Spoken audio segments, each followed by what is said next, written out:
Electrolytes are minerals that have many functions in the body, including maintaining water balance, helping your muscles, including your heart, contract and relax, and helping transmit nerve impulses. Before we begin talking about electrolytes, we should establish what osmosis is. It is the movement of water within the body across the cell membrane. Different pressures influence this movement of water, and certain molecules regulate this balance of pressure. These molecules are solutes, which can be charged particles known as electrolytes. Fluid balance is crucial for life.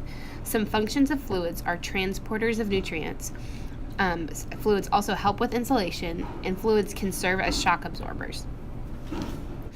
The most common electrolytes are sodium, potassium, and chloride, which are lost in sweat along with water. The extracellular fluid is about 14 liters, which is about 1/3 of the body's fluid. It is made up of interstitial fluid and plasma. The interstitial fluid directly bathes the cells and provides the medium for the passage of nutrients and metabolic products back and forth between the plasma and cells. This is the fluid between the exterior of the cell and the plasma. And then the plasma fluid represents the fluid portion of the blood. Cell membranes separate intracellular fluid from interstitial fluid, and blood vessel walls separate the interstitial fluid from the plasma. This is on the outside of the interstitial fluid and is separated by capillaries. The intracellular fluid makes up about 2/3 of the body's fluid and is the water within the cells.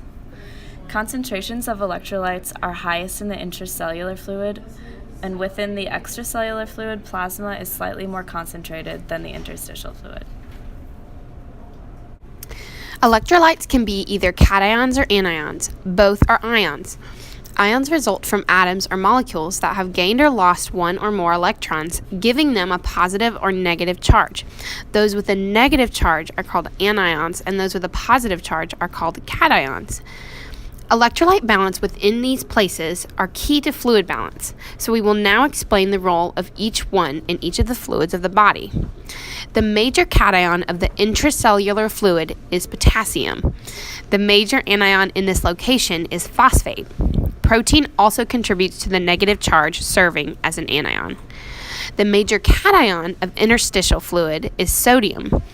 There are traces of potassium here too. The major anion of interstitial fluid is chloride, with some bicarbonate. In the plasma, the major cation is sodium with traces of potassium. The major anion is chloride, with bicarbonate and protein also contributing as well.